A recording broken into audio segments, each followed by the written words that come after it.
cuando se arrodilló frente a su propia casa, suplicando que no fuera verdad. No sabía que esa sería la última vez que lloraría por un engaño. Parte 1. El santuario y la grieta Ligia se despertaba con los pájaros.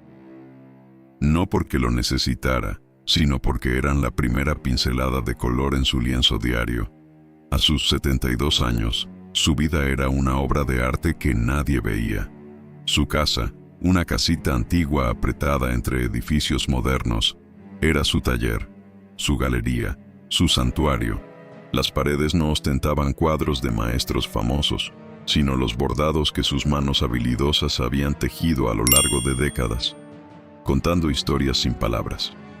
El jardín no seguía la lógica de un paisajista. Era una explosión de vida, un caos perfumado de lavanda, jazmín y dama de noche, donde cada flor parecía haber elegido su propio lugar para brotar. Ella se sentía así, como una flor que brotó en el lugar equivocado, en el momento equivocado. Había dedicado la vida a su esposo, a sus hijos y ahora a sus nietos, siempre en segundo plano. Era la cocinera de los almuerzos de domingo que arrancaban suspiros, la costurera de los disfraces de carnaval de los niños, la jardinera del edén particular de la familia. Todos amaban lo que ella hacía, pero pocos realmente la veían. Y Ligia, con la mansa resignación que el tiempo le había enseñado, había aceptado su papel. Creía, con una certeza silenciosa, que el tiempo de ser la protagonista, de tener su nombre en destaque, simplemente ya había pasado. Esa paz resignada, sin embargo, estaba a punto de ser sacudida. Del otro lado del cerco, una nueva presencia se había instalado. Héctor, un arquitecto de renombre, recién jubilado y el más reciente viudo del barrio, era el polo opuesto a todo lo que Ligia representaba. Un hombre de 75 años que parecía haber sido construido con regla y escuadra. Sus camisas estaban impecablemente planchadas, su cabello canoso, siempre alineado, y su mirada cargaba el peso de quien pasó la vida calculando ángulos y midiendo distancias.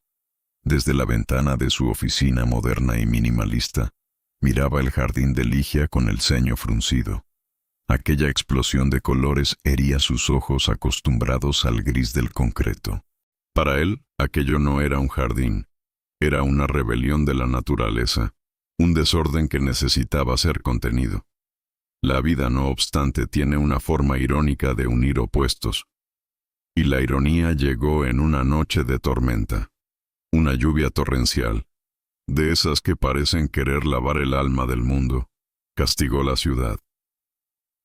Ligia, acurrucada en su sillón con una taza de té de manzanilla, oyó un sonido que no era de la lluvia. Un crujido seco, profundo, que venía de la pared de la sala. Un sonido que parecía un hueso rompiéndose. A la mañana siguiente, con el pálido sol de la tregua, la vio. Una grieta.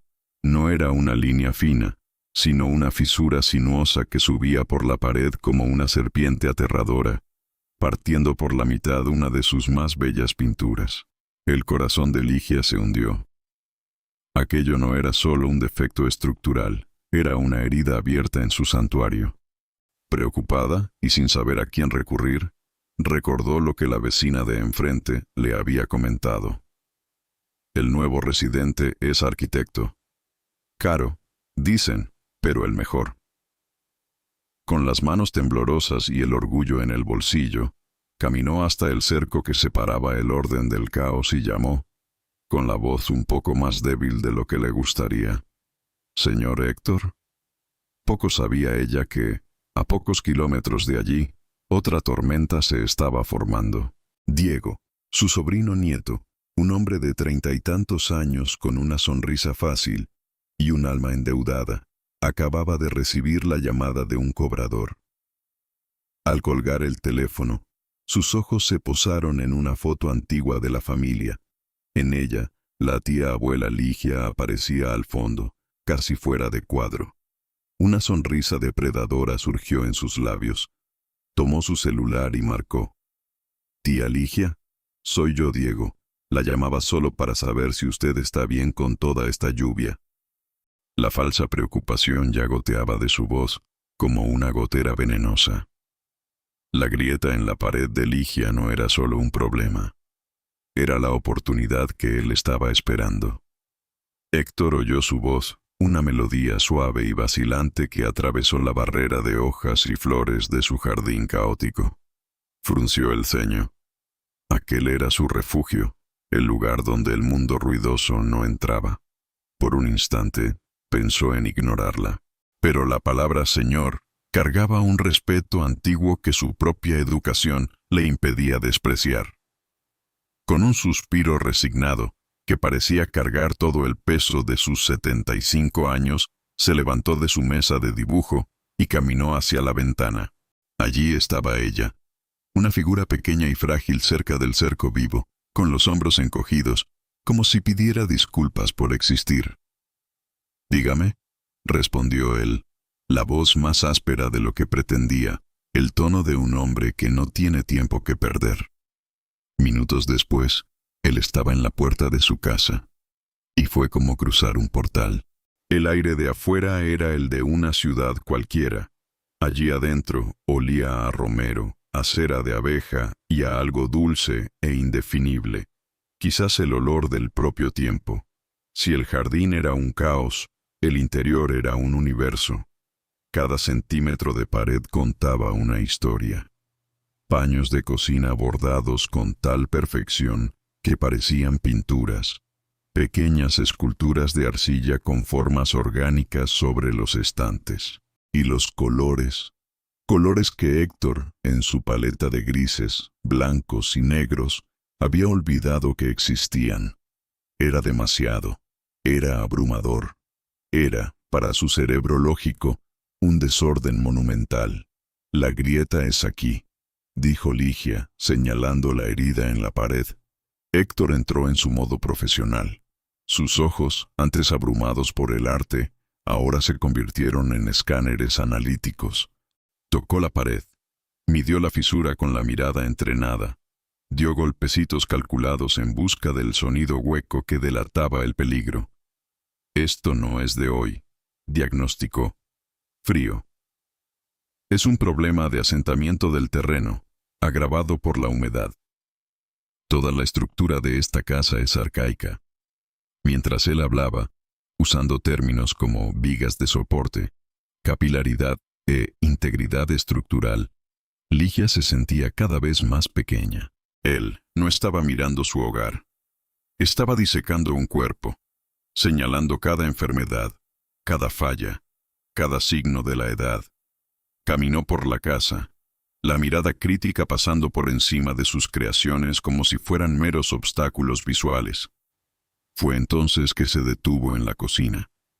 Sus dedos, largos y callosos, tocaron un conjunto de azulejos pintados a mano junto a la estufa. Eran diseños de pájaros, cada uno diferente del otro. Imperfectos, sí. Las líneas no eran rectas. Los colores a veces sobrepasaban los contornos. Pero había vida en ellos. Un alma. Héctor no dijo nada, pero su mandíbula se contrajo levemente.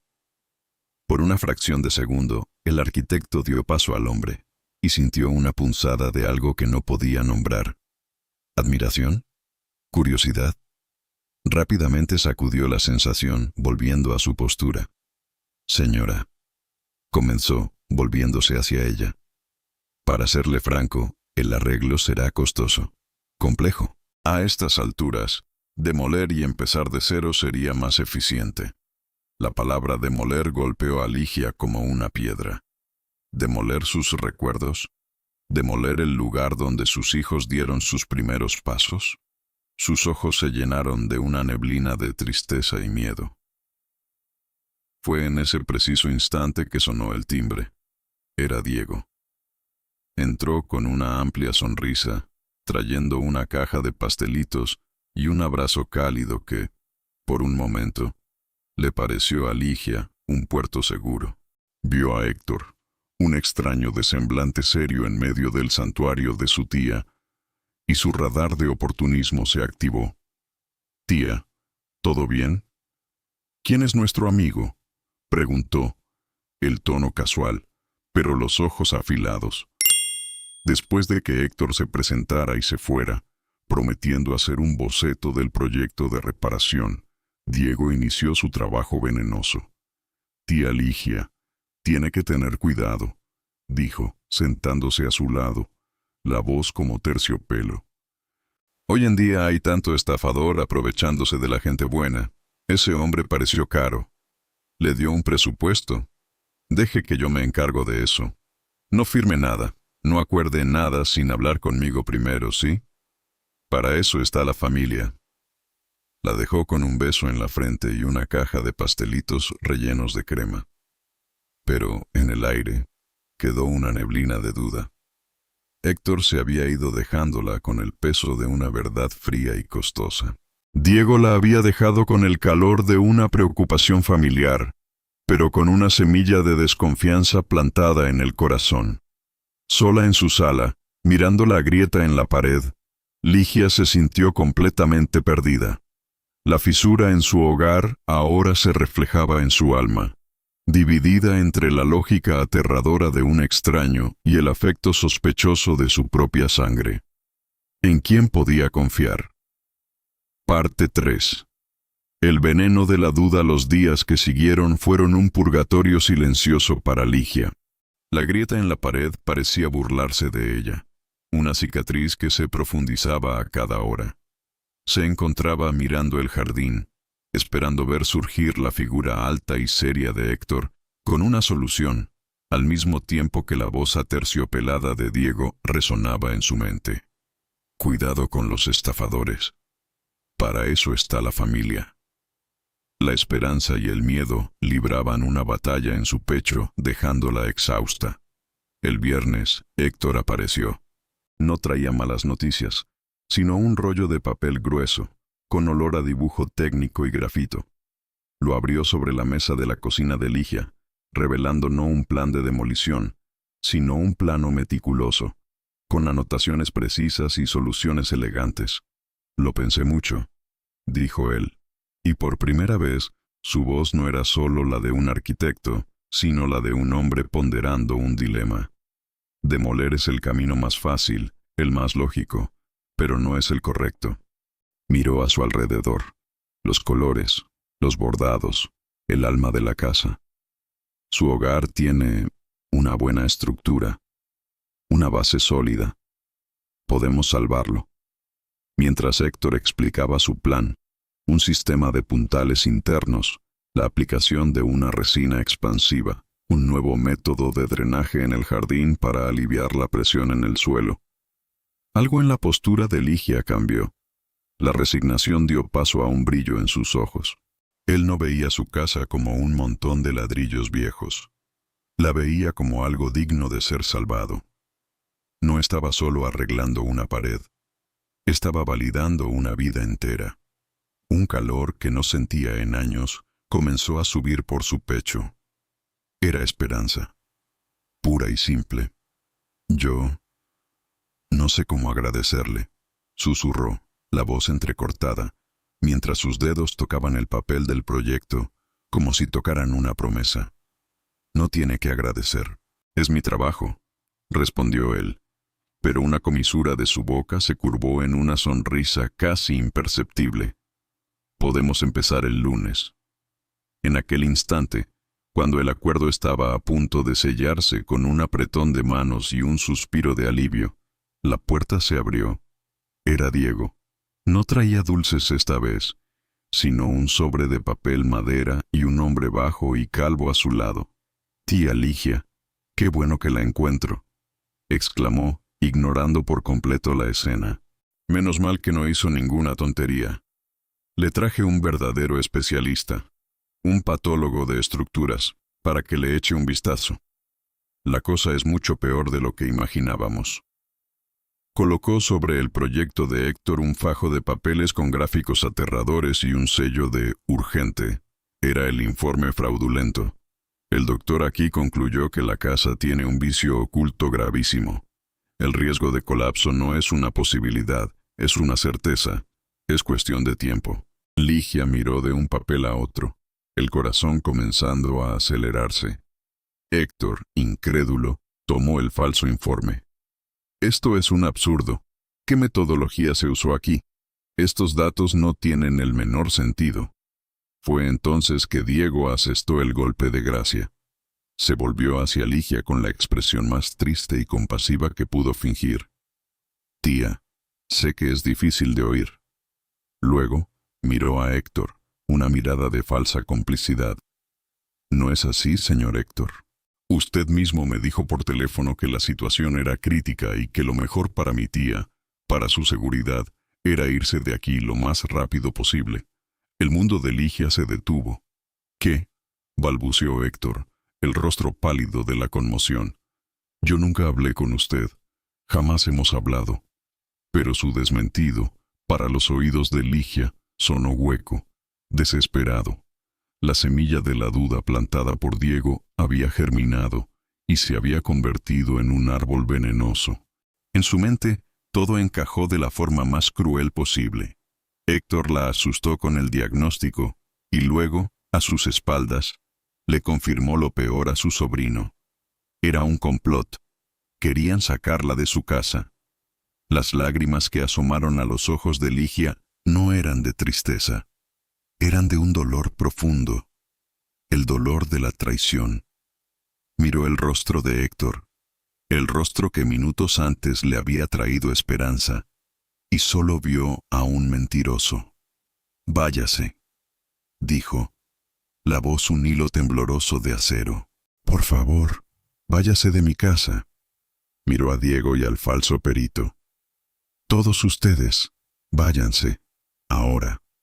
Héctor se quedó paralizado, tratando de entender lo que había sucedido, la injusticia de la acusación quemándole en el rostro. Pero al ver el dolor infranqueable en los ojos de Ligia, se calló. Recogió su proyecto de la mesa, el papel ahora pareciendo un epitafio de algo que nunca nació, y se fue sin decir una palabra más. Apenas se cerró la puerta, las piernas de Ligia cedieron. Se apoyó en la mesa, el cuerpo temblando en sollozos silenciosos. Diego se acercó y le puso un brazo reconfortante sobre los hombros. «Calma, tía. Calma», susurró, mientras miraba por la ventana cómo se alejaba el arquitecto. «Yo estoy aquí. La familia va a cuidar de usted». Ligia, en su desesperación, no vio el brillo de triunfo en los ojos de su sobrino. Solo sentía el suelo desaparecer bajo sus pies. Su santuario había sido profanado, y la artista invisible, ahora, se sentía completamente sola y derrotada. Parte 4.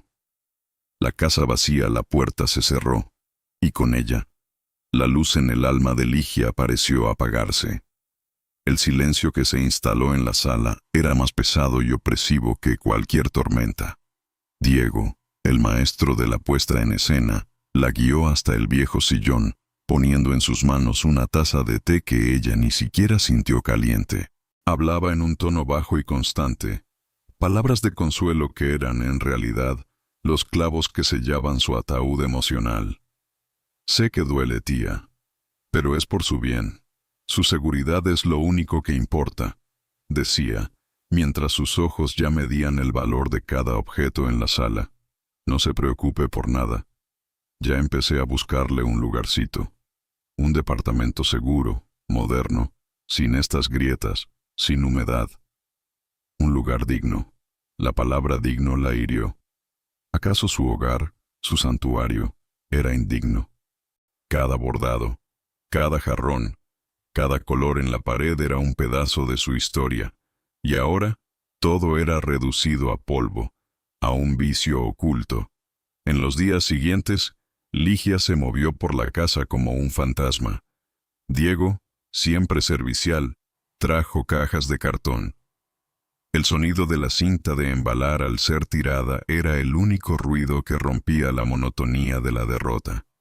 Comenzó el desmantelamiento. Cada objeto que tomaba era una despedida.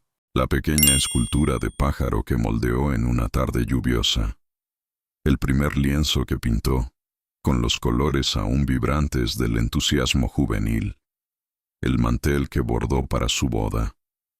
Los envolvía en hojas de periódico viejo, el olor a polvo y a tiempo guardado mezclándose con el olor de sus lágrimas silenciosas.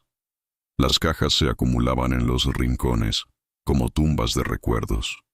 La casa, antes un universo de vida, se iba vaciando, revelando el suelo desnudo, las paredes despojadas. La artista invisible estaba, finalmente, borrándose a sí misma. Del otro lado del cerco, Héctor vivía su propio infierno. La rabia inicial había dado paso a una frustración corrosiva.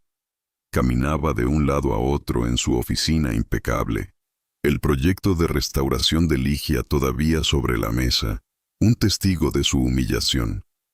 ¿Cómo pudo ella creer en esa farsa? ¿Cómo pudo juzgarlo tan rápido, tan despiadadamente? Su orgullo herido le gritaba que se olvidara, que dejara atrás a esa mujer y su casa caótica. Pero él era un hombre de lógica, y la lógica le decía que algo estaba fundamentalmente mal. Ese informe era una aberración, un fraude grosero. Un aficionado quizás no lo vería, pero para él era como un error de cálculo en una viga maestra. Era imposible. Y la imagen de los ojos de Ligia, llenos de un dolor tan genuino, no lo abandonaba.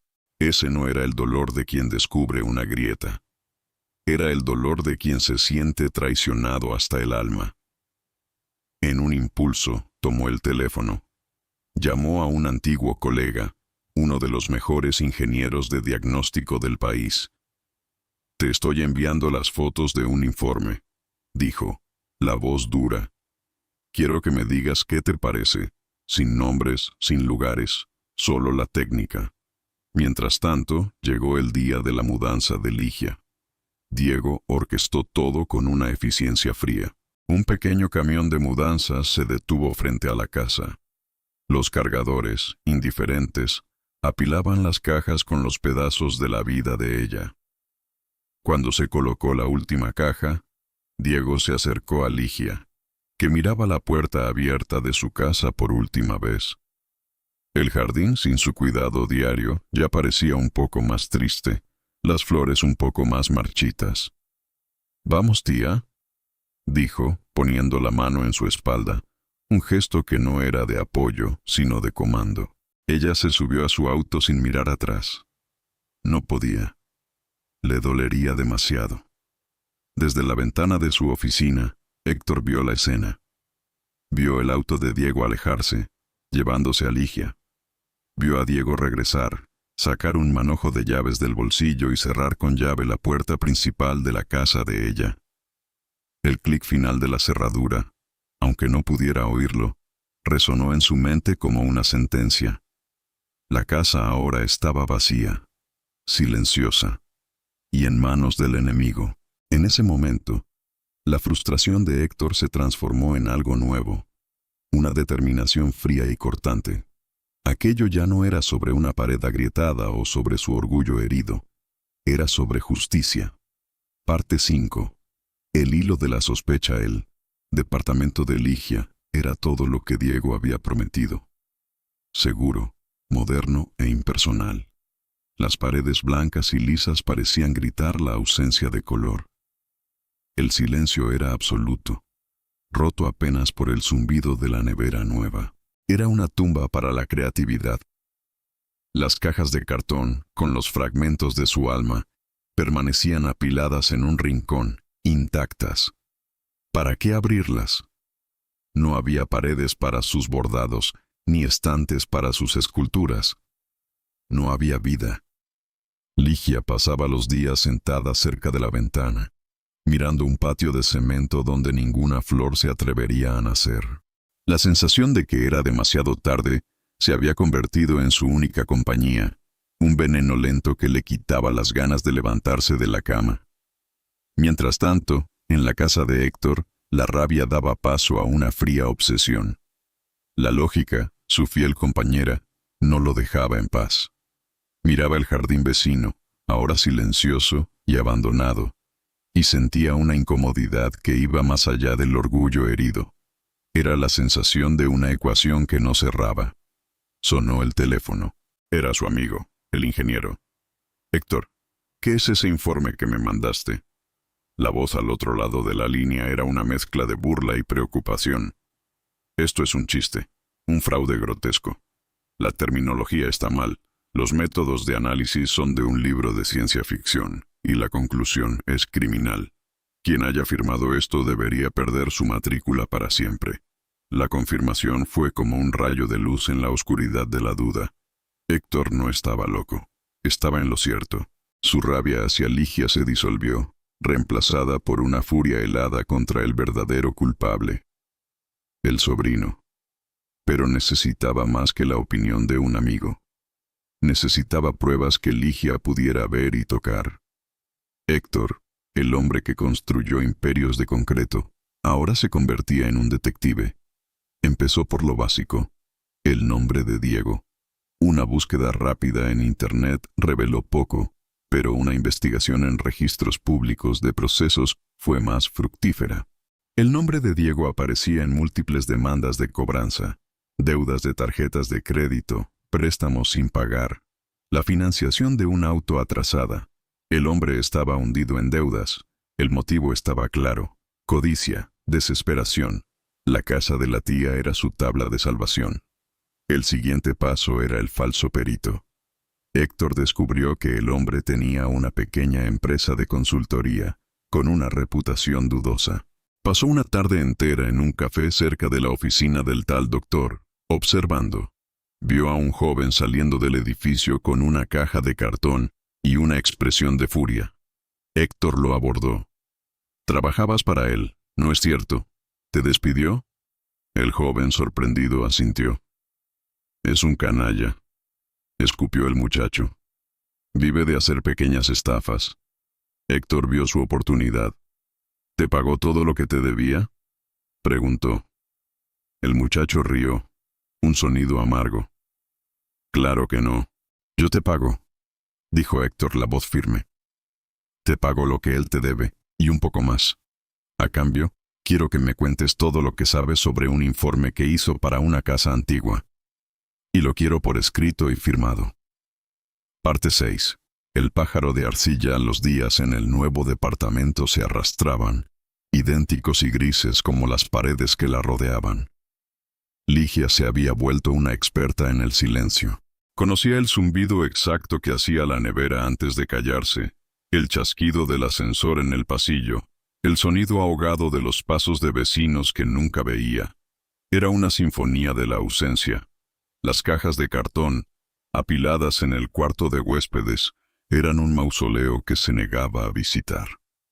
Abrir esas cajas sería como profanar tumbas, y no tenía fuerzas para enfrentar a los fantasmas de su propia vida. Cierta mañana, mientras preparaba un té sin sabor en una taza blanca que venía con el departamento, se dio cuenta de que no tenía ni un solo repasador.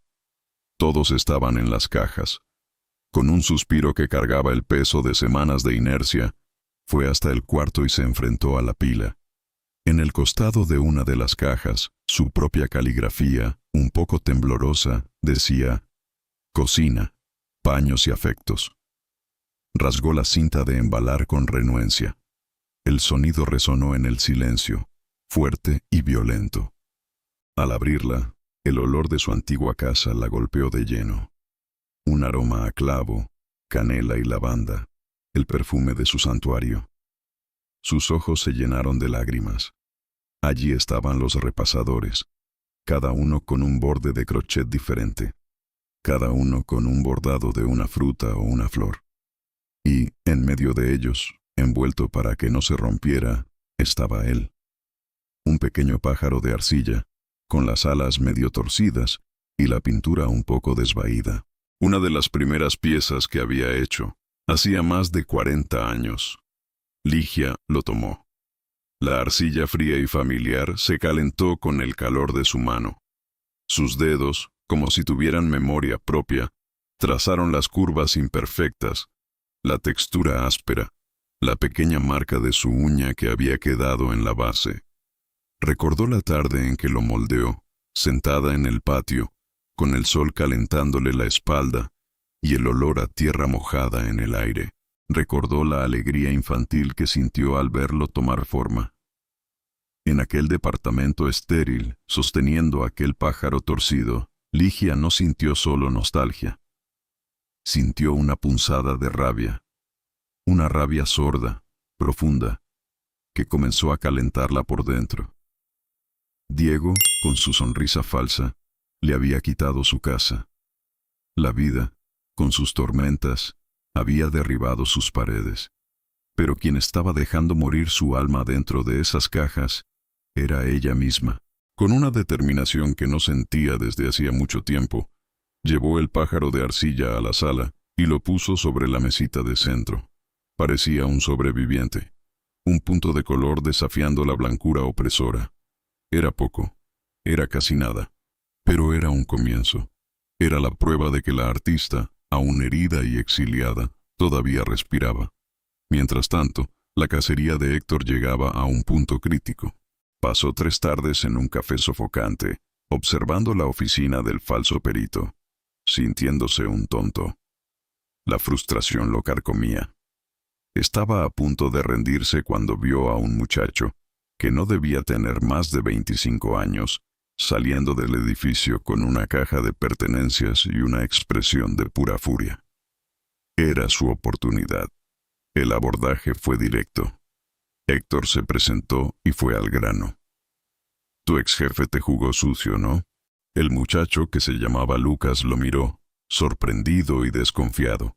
Un hombre como él no se preocupa por a quién pisotea para subir. Continuó Héctor, la voz calma. Te lo hizo a ti, y se lo hizo a una señora de 72 años, usando un informe fraudulento para que el sobrino de ella pudiera robarle su casa.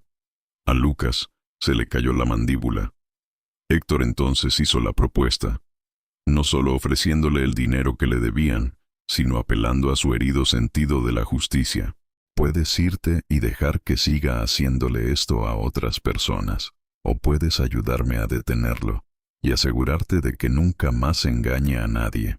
Esa misma tarde, en una notaría con olor a papel viejo y a responsabilidad, Lucas redactó su declaración. Con una caligrafía nerviosa, detalló la visita de Diego, la suma ofrecida, la fabricación de los datos, la elección del modelo de informe para riesgo de derrumbe. Cada palabra que escribía era un clavo en el ataúd de la mentira de Diego. Cuando firmó, el sonido del bolígrafo sobre el papel fue, para Héctor, el sonido más satisfactorio del mundo. Con la confesión en mano, Héctor sintió una ola de triunfo, seguida inmediatamente por un escalofrío. Tenía el arma, tenía la verdad, pero la verdad solo tendría valor si Ligia estaba dispuesta a escucharla. Miró el documento en sus manos, el papel que podría cambiarlo todo. Tendría que ir a verla. Tendría que enfrentar a la mujer que lo había echado, que había creído lo peor de él. Tendría que pedirle que confiara en él una última vez. Se subió a su auto, el motor rugiendo en el silencio de la tarde. No iba solo a reparar una injusticia, iba a pedir una segunda oportunidad, para la casa de ella, y quizás para la vida de él. Parte 7. La verdad en la pared blanca sonó el timbre, un sonido agudo e invasivo que rasgó el silencio monástico del departamento. Ligia se sobresaltó, el corazón desbocado. Nadie la visitaba nunca. Con el cuerpo rígido de aprensión, caminó hasta la puerta y miró por la mirilla. Y su corazón se detuvo. Era él, Héctor. No parecía enojado. Parecía cansado. Había nuevas líneas de preocupación en su rostro, pero sus ojos, firmes y directos, brillaban con una determinación que le provocó un escalofrío. Pensó en no abrir. Pensó en esconderse, en fingir que no estaba. Pero el pájaro de arcilla sobre la mesita de centro parecía mirarla, un pequeño y silencioso juez de su cobardía. Con un suspiro que era casi una plegaria, giró la llave. «Ligia», dijo él apenas se abrió la puerta. Su voz era calma, pero cargaba el peso de una urgencia contenida. Sé que no confía en mí. Y mirando hacia atrás, entiendo por qué. Pero no vine a pedir disculpas. Vine a mostrarle la verdad. Le pido solo 5 minutos. Es todo lo que necesito. La sinceridad en su tono era innegable. Dio un paso atrás, una invitación muda para que entrara. Héctor entró en el departamento y el contraste con la casa de ella lo golpeó físicamente. El aire era frío, sin olor. Las paredes blancas parecían gritar de soledad. Vio el pájaro de arcilla sobre la mesa, el único punto de color, la única chispa de vida en ese espacio estéril, y su determinación se solidificó. No se sentó, se mantuvo de pie, como un abogado presentando su caso final en un tribunal, y, uno por uno, colocó los documentos sobre la mesa, al lado del pájaro. Primero, comenzó, señalando una pila de papeles. Esto es lo que su sobrino no quería que nadie viera. Eran los registros de las deudas de Diego, demandas de cobranza, protestos, la prueba irrefutable de la desesperación financiera que lo motivaba. Ligia miró los papeles, los números danzando frente a ella.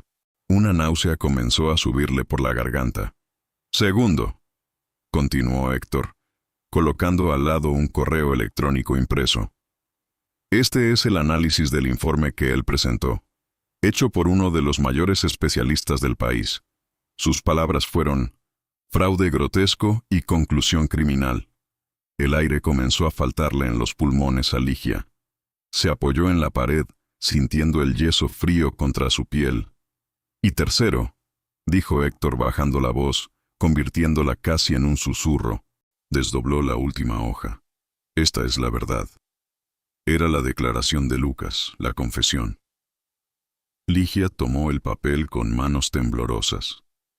Leyó cada palabra, cada frase escrita con la caligrafía nerviosa del muchacho. La visita de Diego, la oferta de dinero, la fabricación de los datos, la mentira deliberada. Y por último, la frase que la quebró en 1000 pedazos. Y me dijo que pusiera en el informe que el riesgo de derrumbe era inminente, para asustar a la señora mayor y obligarla a irse. Un sollozo escapó de su garganta, un sonido gutural, de puro dolor. No era el dolor de la pérdida de la casa, era el dolor lancinante de la traición. El rostro preocupado de Diego, sus abrazos, sus palabras de consuelo. Todo era una farsa, una puesta en escena cruel para robarla, para borrarla. Había sido engañada por su propia sangre. Pero entonces, una segunda ola de dolor, aún más aguda, la golpeó. La vergüenza. Levantó la vista hacia Héctor, el hombre al que había echado, al que había acusado con la mirada, al que había juzgado y condenado sin un juicio justo. Él estaba allí, de pie, habiendo movido el mundo para probar su inocencia ante una mujer que no merecía su amabilidad. Las lágrimas, antes contenidas, brotaron sin control. «Oh, Dios mío», lloró, el cuerpo sacudiéndose. «¿Qué he hecho, Héctor? Perdóneme. Por favor, perdóneme. Fui tan injusta, fui tan ciega». Héctor, viéndola derrumbarse, sintió que su propio corazón se partía. Toda la rabia que había sentido se disipó, reemplazada por una compasión inmensa. Dio 2 pasos y, vacilante, le puso la mano en el hombro. El contacto fue firme, un punto de apoyo en su mundo que se desmoronaba. «No, Ligia», dijo, y su voz, para sorpresa de ella, era increíblemente suave. «Usted no fue ciega, fue engañada. La culpa no es suya». Hizo una pausa, y sus ojos encontraron los de ella. «Y yo también pido perdón. Fui arrogante, fui frío. No supe cómo luchar por usted en ese momento. No supe cómo mostrarle que estaba de su lado. Debería haber sido más fuerte». En ese instante, en esa sala blanca y vacía, la grieta que los separaba finalmente se cerró. La confesión de él, La admisión de su propia falla era el puente que ella necesitaba para cruzar el abismo de la vergüenza. No estaba sola en su error. Ligia lo miró, las lágrimas aún corriendo, pero ahora mezcladas con un sentimiento nuevo.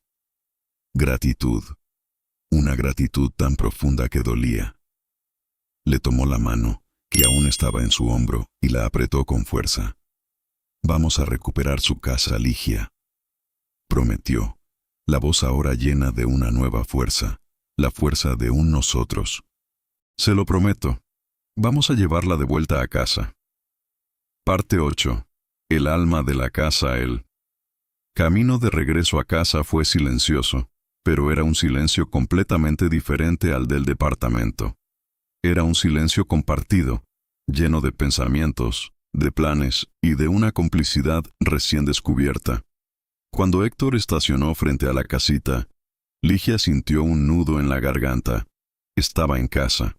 La victoria legal, sin embargo, fue solo el primer paso. El abogado de Héctor resolvió el asunto con una eficiencia implacable, presentándole a Diego un acuerdo que no pudo rechazar: devolver las llaves y desaparecer de la vida de Ligia para siempre, o enfrentar un proceso penal por fraude y coacción que lo llevaría a la ruina y posiblemente a la cárcel. Diego, pálido y derrotado, eligió el exilio. Pero al entrar en la casa, la realidad física se impuso sobre la victoria moral.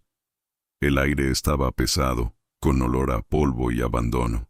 Las cajas de cartón, que habían sido transportadas de vuelta, parecían aún más tristes en su ambiente original.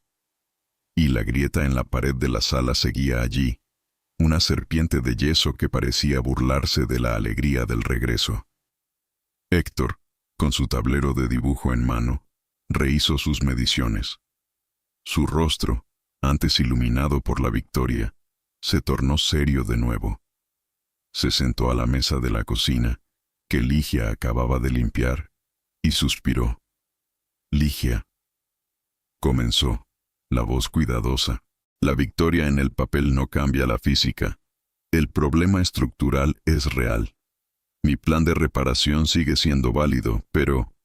Vaciló, odiando las palabras que tenía que decir. «El costo sigue siendo el mismo. Es una suma considerable».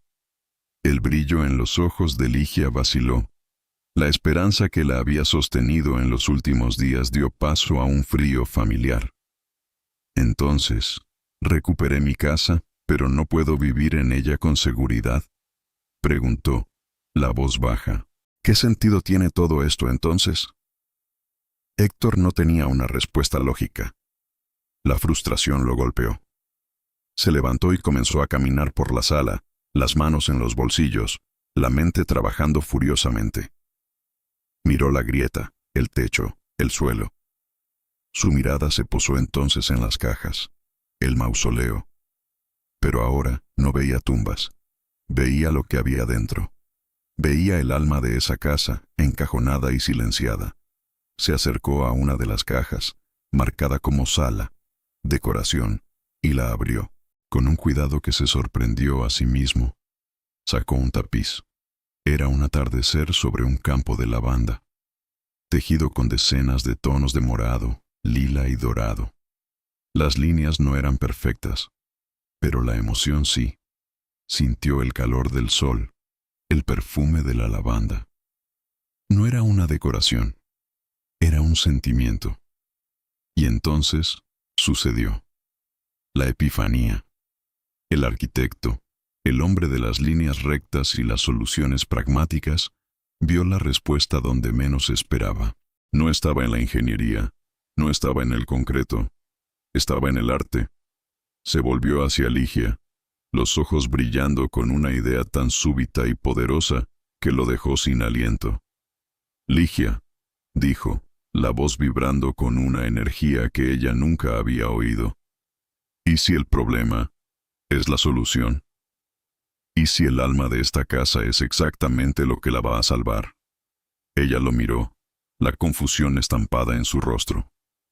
«Sus cosas», exclamó, señalando las cajas. Su arte. No vamos a esconderlo. Vamos a mostrarlo. Vamos a contar su historia a través de él. El miedo volvió instantáneamente a los ojos de Ligia. ¿Mi arte? Héctor, por favor. Son solo pasatiempos. Cosas que hago para llenar el silencio. ¿Quién en el mundo va a querer ver eso?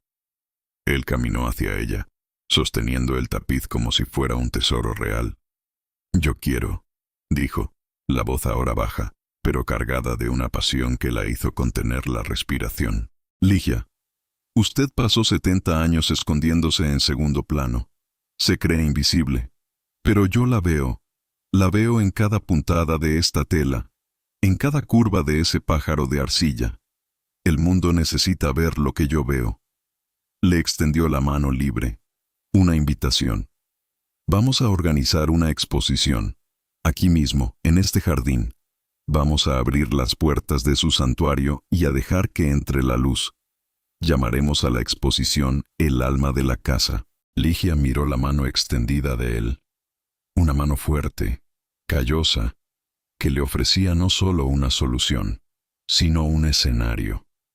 Miró el tapiz que él sostenía, el trabajo de sus propias manos siendo tratado como una obra de arte. Y, por primera vez en su vida, se permitió una pequeña y audaz chispa de fe. ¿Y si él tenía razón? Con el corazón latiendo desacompasado, puso su mano en la de él. La piel de ella era suave, la de él, áspera. La unión perfecta del arte y la estructura. Vamos, susurró, la voz firme, sin vestigios de duda. Vamos a mostrarles el alma de mi casa. Parte 9. El jardín de los colores los días previos a la exposición fueron una danza. Una coreografía que Héctor y Ligia nunca habían ensayado, pero que ejecutaron con una sincronía perfecta. Él, con su mente de arquitecto, transformó el jardín en una galería a cielo abierto. Dibujaba en el papel el recorrido del visitante, el flujo de las miradas, los puntos de luz. Con la ayuda de un carpintero, construyó pedestales de madera rústica que parecían haber brotado de la propia tierra. Instaló una iluminación suave, con pequeños focos que por la noche harían que cada obra de arte flotara en la oscuridad. Él no estaba construyendo paredes, estaba creando un escenario para el alma. Ligia, por su parte, se sumergió en sus cajas. Pero esta vez no había dolor. Había un propósito. Cada pieza que desenvolvía era como reencontrarse con una vieja amiga. El tapiz del atardecer fue estirado en un marco que Héctor diseñó. Los pájaros de arcilla fueron limpiados y pulidos, formando una bandada silenciosa sobre una mesa de piedra. Los lienzos, antes escondidos en el desván, fueron organizados por color, por sentimiento. La casa olía a tierra mojada, a pintura fresca y a una electricidad contagiosa. Por primera vez en décadas, Ligia no estaba solo creando, se estaba preparando para compartir. El día de la exposición amaneció con un sol dorado y generoso. Un pequeño cartel, escrito a mano por Ligia, decía en la entrada, «El alma de la casa». Al principio vinieron los vecinos, atraídos por la curiosidad. Entraron vacilantes y quedaron maravillados. El jardín, que para muchos era solo una excentricidad de la señora de las flores, se reveló como un universo. Caminaban en silencio, como si estuvieran en una catedral. Los susurros de admiración comenzaron a llenar el aire. «No tenía idea», decía una. «Mira los detalles de este bordado». Se maravillaba otro.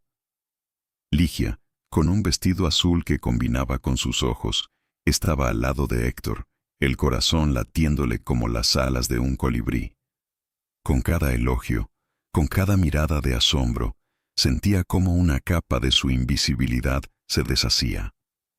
Héctor no decía nada. Solo la observaba con una sonrisa discreta y orgullosa en su rostro. Este era su proyecto más importante. La estructura que había construido no era de acero ni de concreto, sino de coraje y reconocimiento. Fue entonces que un hombre que nadie conocía, de cabello canoso, lentes de marco fino y un aire pensativo, comenzó a demorarse más tiempo en cada pieza. No miraba con la curiosidad de un vecino, sino con la intensidad de un conocedor. Se acercó a Ligia. «Señora», dijo, la voz calma. «Su paleta de colores en este lienzo es de una complejidad notable. ¿Dónde estudió usted la teoría cromática?» Ligia sonrió, la timidez dando paso a una confianza serena. «Yo no estudio, hijo. Yo solo siento los colores».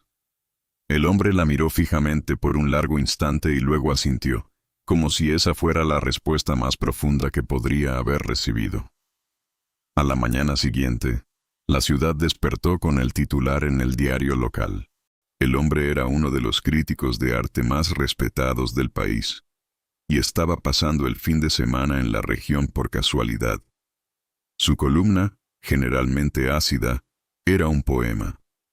El alma de nuestra tierra en un jardín secreto. El descubrimiento de Ligia, la maestra anónima. Escribía sobre la honestidad brutal de su arte, sobre la sabiduría que solo el tiempo puede tejer. El teléfono comenzó a sonar y no paró más. Galerías de arte de la capital, coleccionistas, museos queriendo agendar una visita. La historia se extendió como un reguero de pólvora. El dinero para el arreglo de la casa, que era el objetivo inicial, se convirtió en un detalle irrisorio ante la magnitud de lo que estaba sucediendo. En el apogeo de la celebración, en el segundo día de la exposición, con el jardín aún más lleno, un auto costoso se detuvo frente a la casa. Diego se bajó, el rostro una máscara de impaciencia.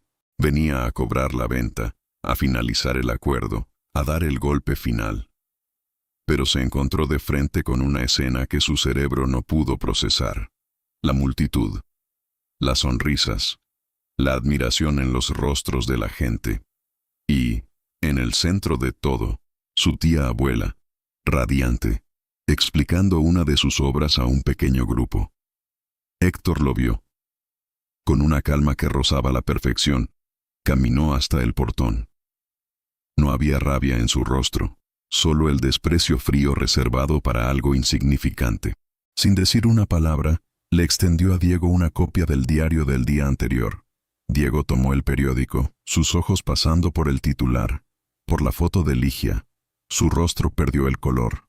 Miró a la tía, que ahora también lo veía, pero no había miedo en los ojos de ella. No había dolor, había solo una calma distante, casi piadosa. Esa mirada fue su sentencia. La multitud, al percibir la tensión, guardó silencio y se volvió hacia él. El desprecio colectivo era palpable, una ola de vergüenza que lo golpeó de lleno. Retrocedió, tropezando con sus propios pies. Se metió en el auto como un animal acorralado y se marchó, con el chirrido de los neumáticos en el asfalto. No fue derrotado por un proceso judicial ni por una pelea. Fue aniquilado por la luz que intentó desesperadamente apagar. Esa tarde, cuando el último visitante se fue, el sol se ponía, pintando el cielo con los tonos exactos del tapiz de Ligia. Ella y Héctor permanecieron en el jardín, en silencio, tomados de la mano. El aire olía a flores, a tierra y a victoria. Miraron la casa, la grieta que todavía estaba allí. «¿Sabes?», dijo Ligia, la voz suave. «Creo que me gusta esta grieta. Fue por ella que pudo entrar la luz».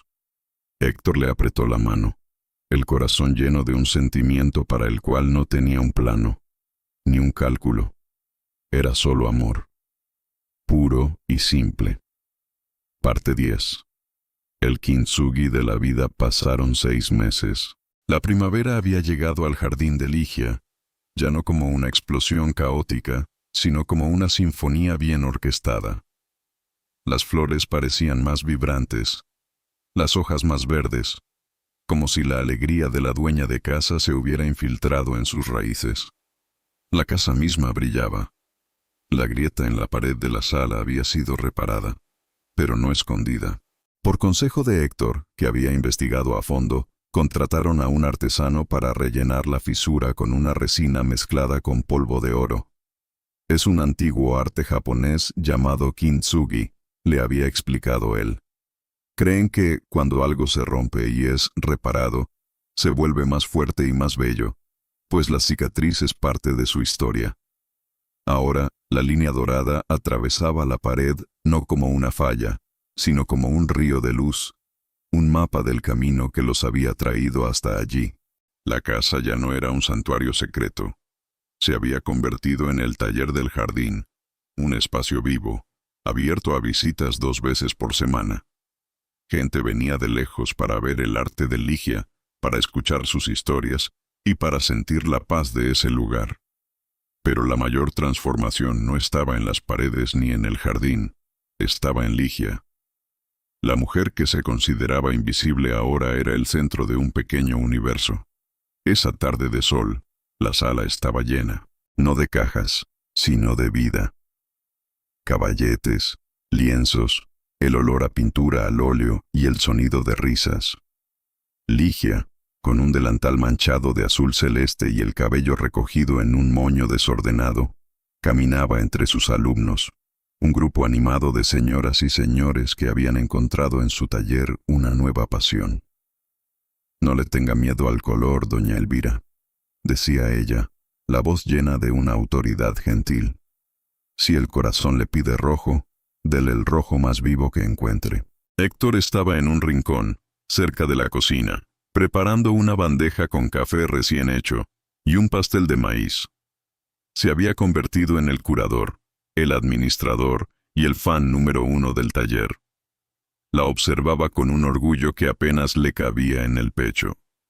El arquitecto que había pasado la vida construyendo edificios fríos e impersonales, había encontrado su verdadero legado ayudando a construir ese pequeño mundo de calidez y creatividad. No extrañaba las grandes obras. La mayor obra de su vida era la sonrisa en el rostro de Ligia. Cuando la clase terminó y el último alumno se fue, dejando atrás el eco de sus conversaciones animadas, Héctor se acercó a ella.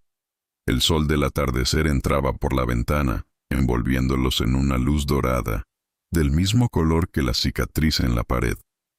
La abrazó por la espalda, la barbilla apoyada suavemente en su hombro. Ella se recostó en él, el cuerpo relajado, el cansancio del día siendo un cansancio feliz.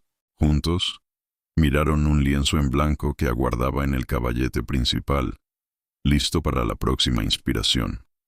«¿Sabes?», dijo él, la voz un susurro en su oído, el aliento con olor a café.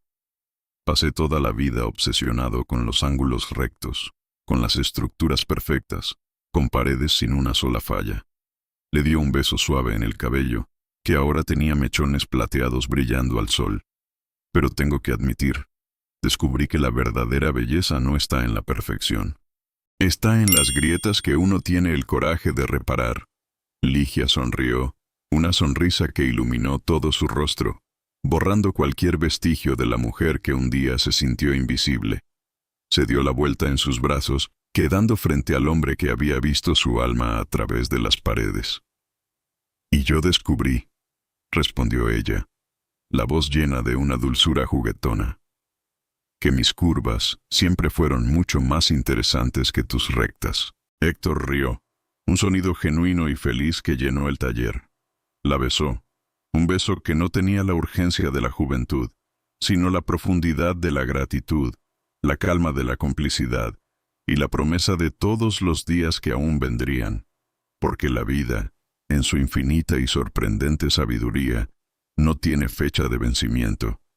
Y para el corazón, mientras late, mientras tiene el coraje de romperse y remendarse con oro, nunca, jamás, es demasiado tarde.